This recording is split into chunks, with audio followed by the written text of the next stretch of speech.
If your credit score is sitting at 580 right now, this video is going to show you exactly how to get it to 740 and above.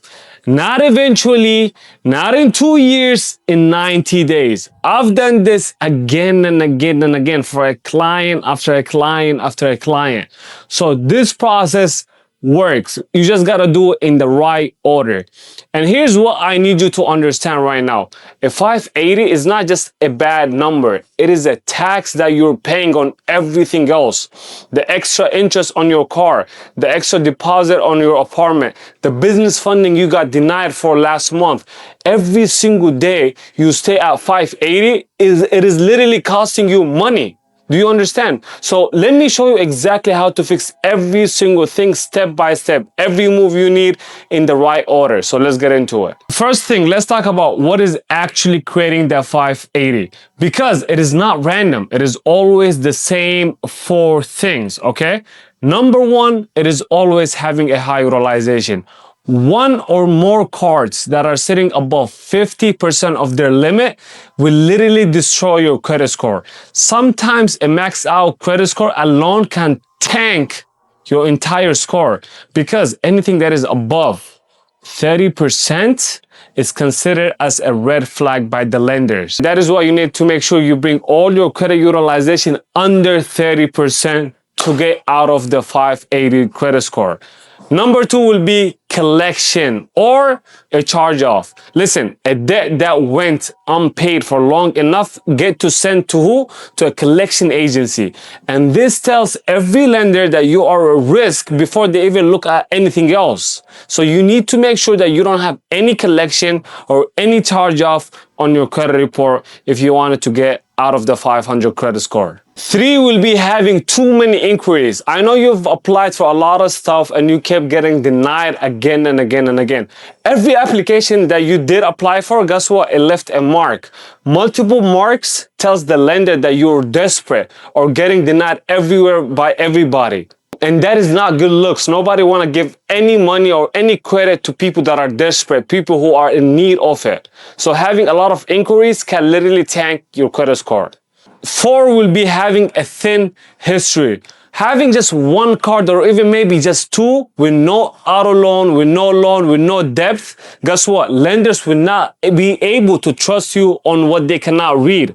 So every single one of these are fixable. Okay, not someday, in just 90 days, if you do it in the right order. So you're asking yourself, okay, what is the step? What should I do to get into the 700 plus club? Step number 1 will be get a full hold of your entire credit report. You need to do an entire audit on your own credit report, not from Credit Karma, not the Experian app, from annualcreditreport.com. That is the official government site. I want you to put the entire 3 credit bureaus, Equifax, Experian, and TransUnion, separately, because the same accounts can literally look completely different on each credit bureau. So when you pull them, you're looking at what? You're looking for 5 things. You're going to look for every collection that you have. I want you to write it down with the agency name, the balance, the date, everything. I want you to go through with the day that it went to the collection agency. I want you to look through every card balance and its limit. Calculate the percentage on each card individually. What is the utilization? How many inquiries you do have? And who pulled and when did they pull from? How many inquiries do you have? The age, how old each account and what type.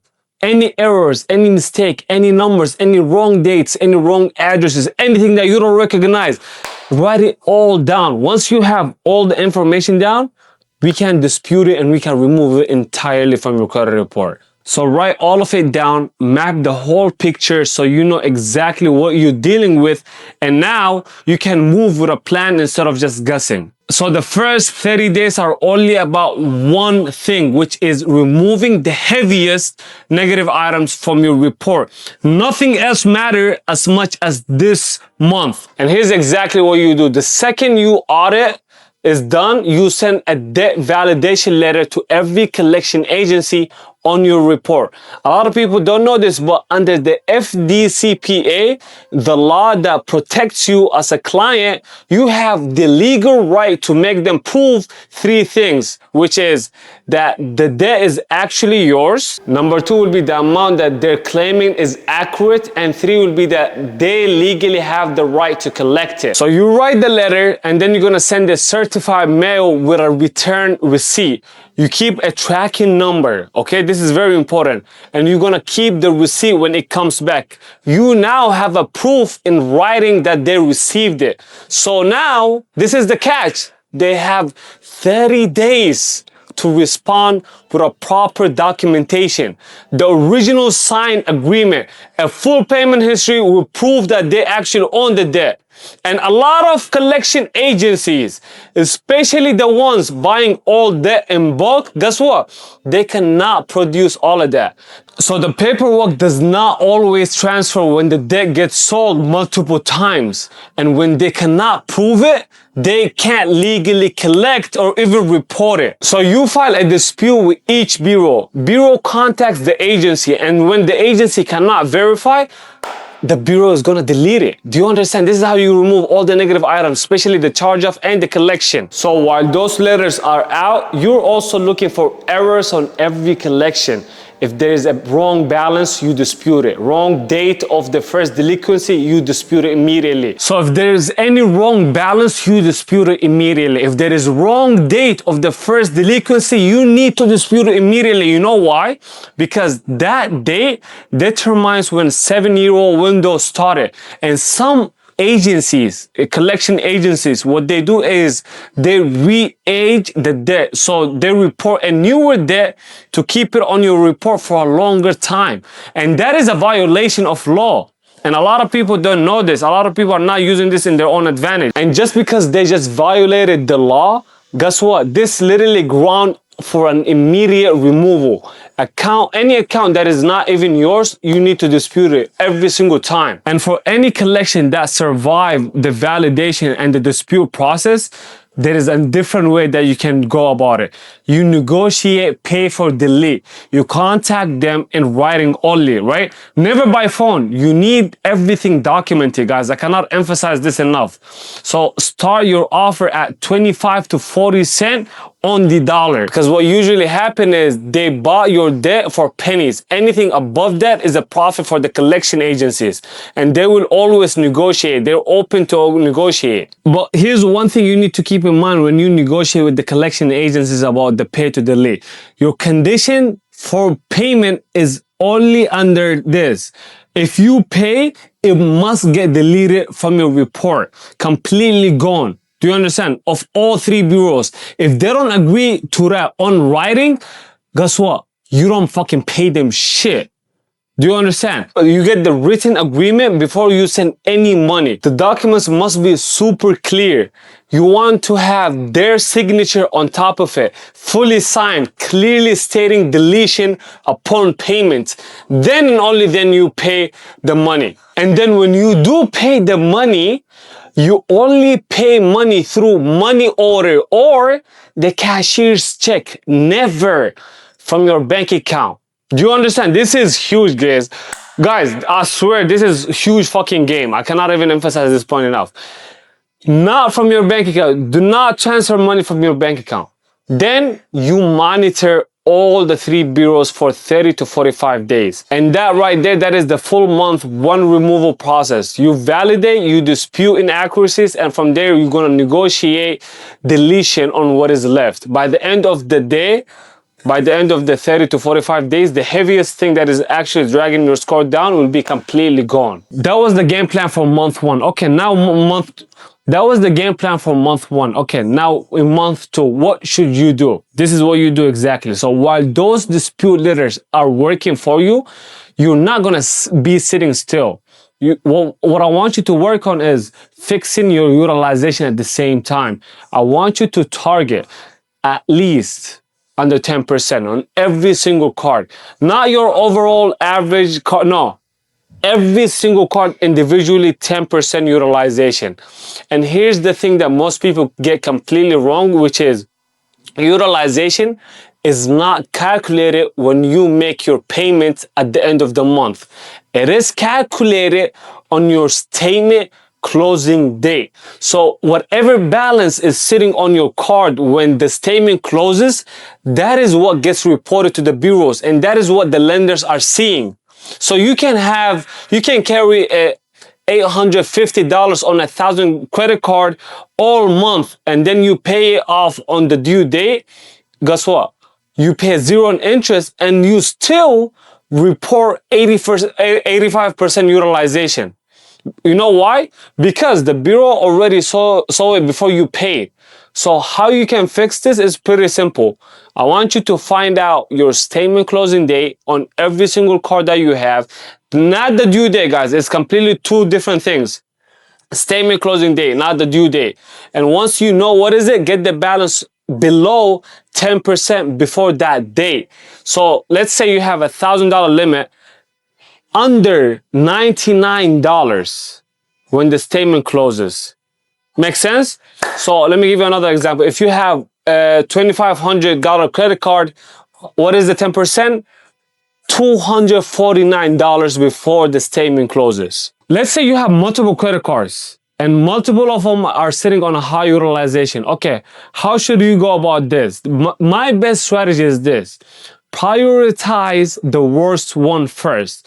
So 90% is already doing more damage than a 50% utilization. So I want you to focus more on bringing the worst one down first and then to the next one.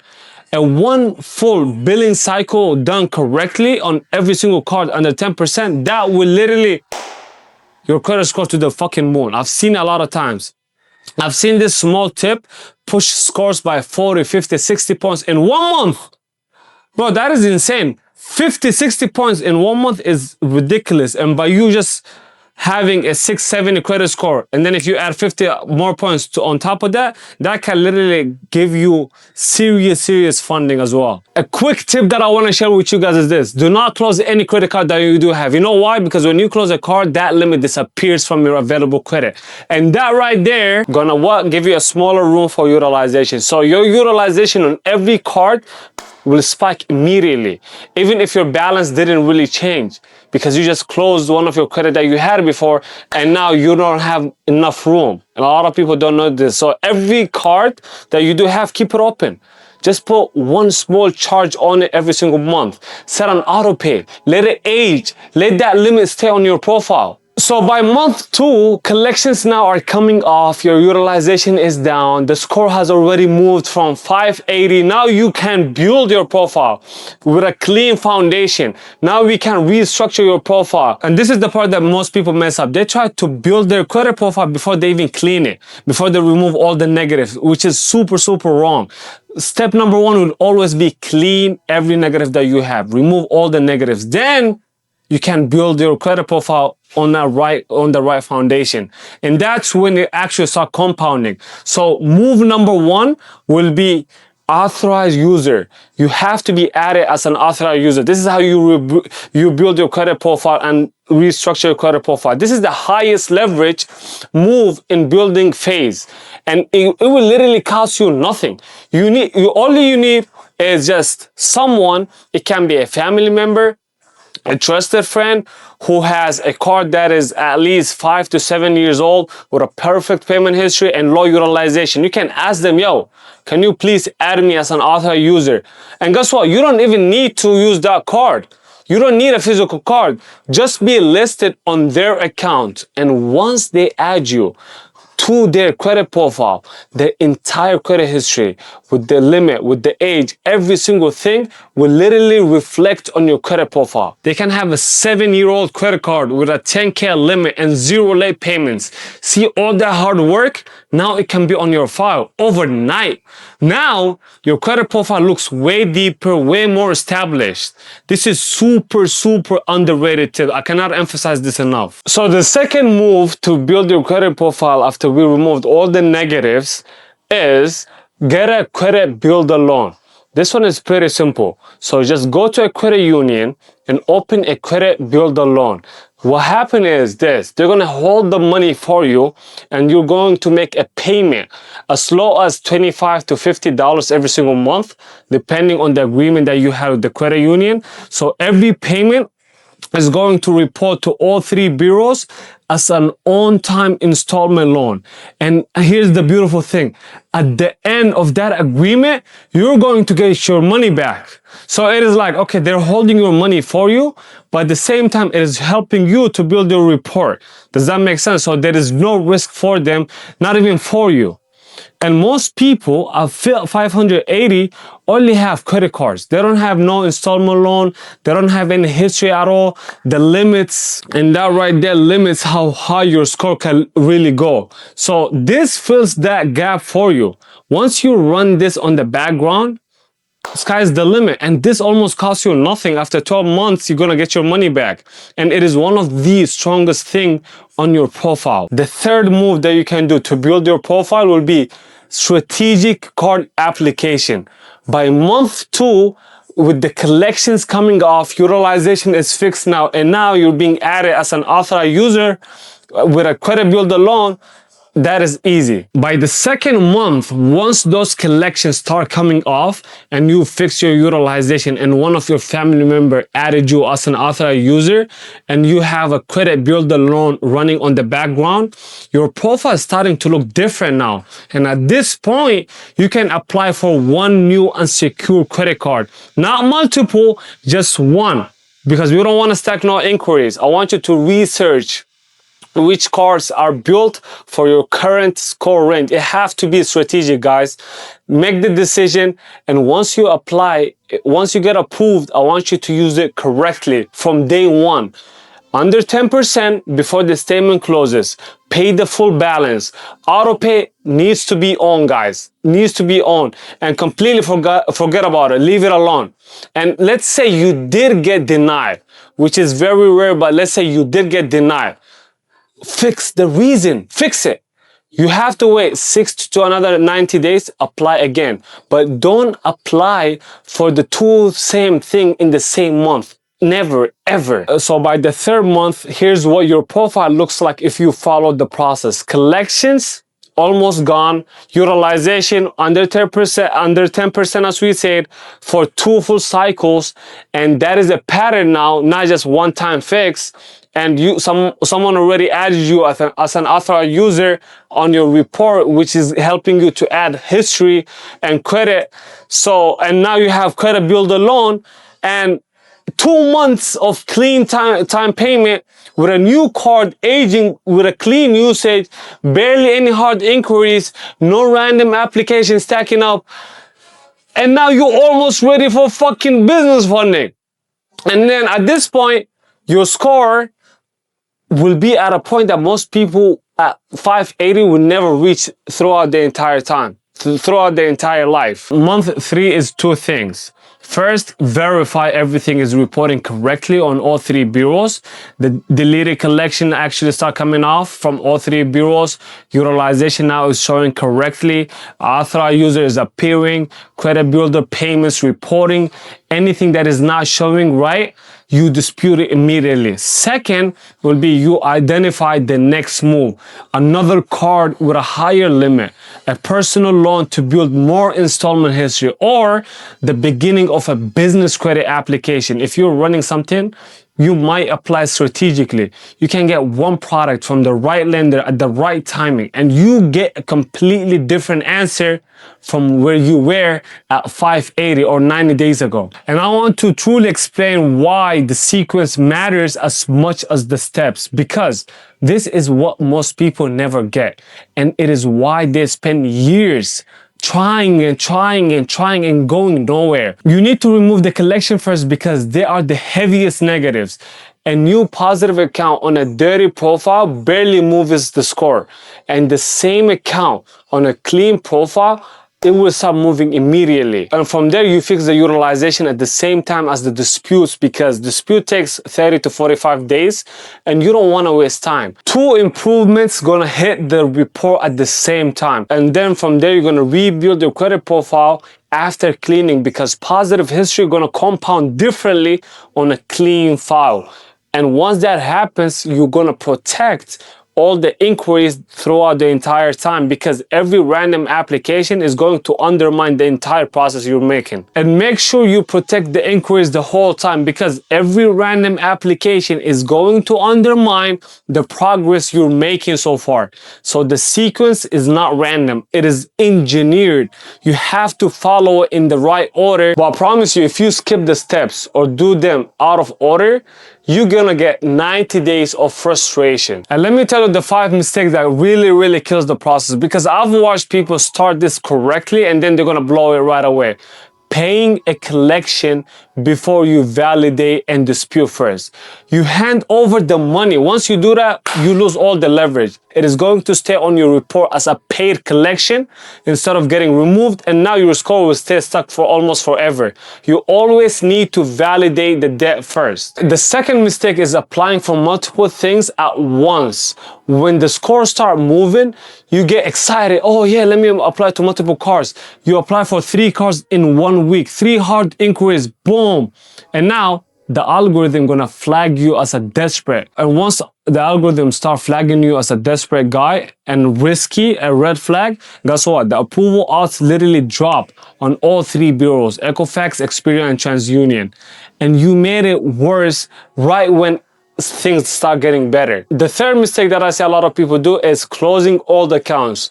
You think you're cleaning up whatever, but you know what you're doing in reality? You're just spiking your utilization. You're lowering your account age. Keep every account open, no exception. The fourth mistake that I see a lot of people do is making a payment on an old debt without knowing your state's statute of limitation. And in many cases, in many states, even one small payment can restart the clock. So a collector who couldn't sue you suddenly, now he can. Do you understand? So you need to know your state's statute before you pay anything on an old debt. And the fifth mistake is stopping when you hit a number you like. You hit a 680, now you start feeling good.